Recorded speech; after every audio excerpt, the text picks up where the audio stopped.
Most people have no idea how little water they actually have access to once the system stops working. It sounds strange at first because water feels permanent. You turn on the faucet and it's there. You flush the toilet, take a shower, wash dishes, make coffee, fill a bottle, and move on with your day without even thinking about it. But during a serious outage or water disruption, most households realize very quickly that they were never truly prepared for losing access to clean water. And the problem isn't just drinking water. That's the first thing people usually think about. But water is tied to almost every part of daily life. Cooking, hygiene, cleaning, toilets, pets, basic sanitation. Even a short disruption can create problems much faster than most families expect.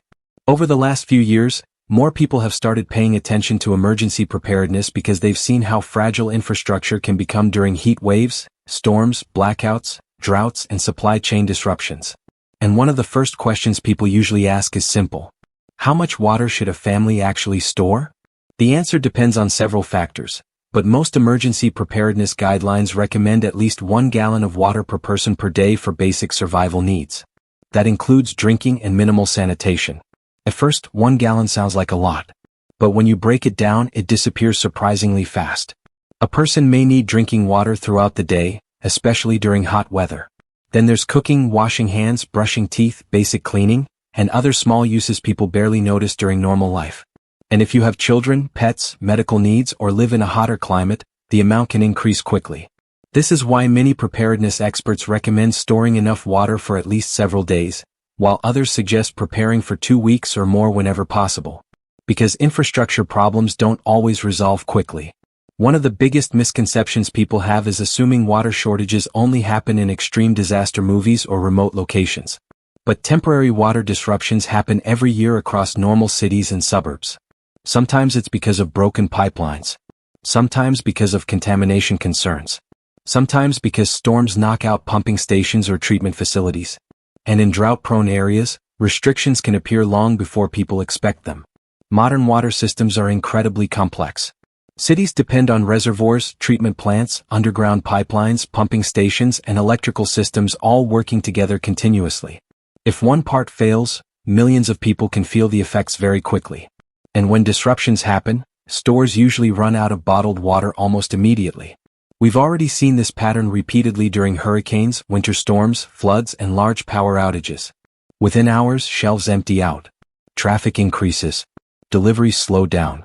And suddenly, something as simple as clean water becomes difficult to access. That's why more families are starting to think less about panic and more about resilience. Not extreme survivalism.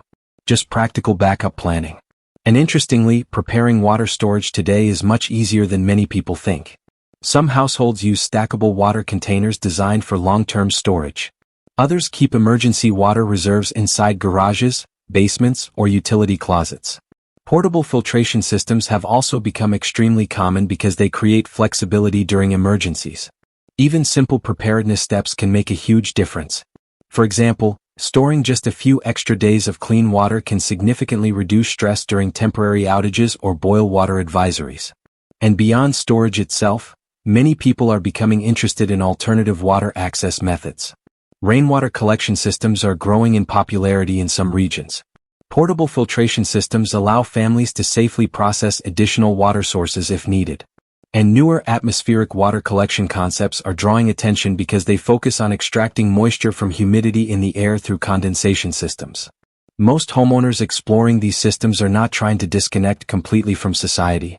They simply want additional layers of backup in case normal infrastructure becomes unreliable for short periods of time. That's a very important distinction.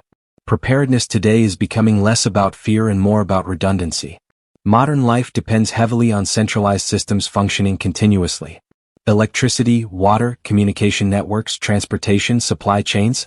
Most people rely on these systems every single day without realizing how interconnected they are. And usually they work extremely well. Until they don't. That's why even temporary disruptions can feel overwhelming. People aren't used to thinking about basic utilities because those systems normally operate quietly in the background. But once access disappears, priorities change immediately. And water almost always becomes priority number one. What's interesting is that many preparedness mistakes actually come from underestimating water needs rather than overestimating them. People often buy a few bottles, store them somewhere, and assume they're covered. But if an outage lasts longer than expected, those supplies disappear quickly. Then there's storage planning itself. Water needs to be rotated periodically if stored long-term. Containers need to remain sealed and clean. Storage areas matter too because heat and sunlight can affect long-term quality. Larger households also need much more storage space than most people initially expect. And this is where preparation becomes less about buying random supplies and more about understanding systems. How much water does your household actually use daily? How long could you realistically function without running water? What happens if stores are empty? What happens during a power outage affecting pumping stations? Those are practical questions more homeowners are beginning to ask.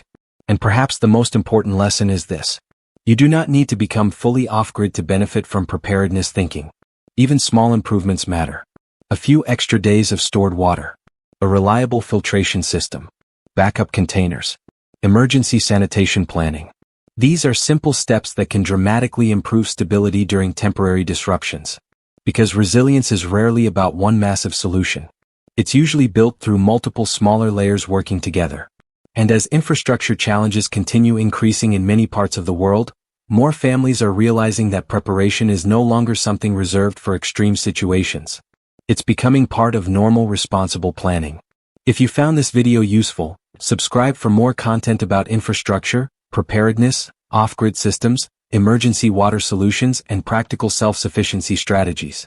And if you want to explore some of the water storage systems, filtration tools, and preparedness resources related to this topic, you can find additional information in the description below.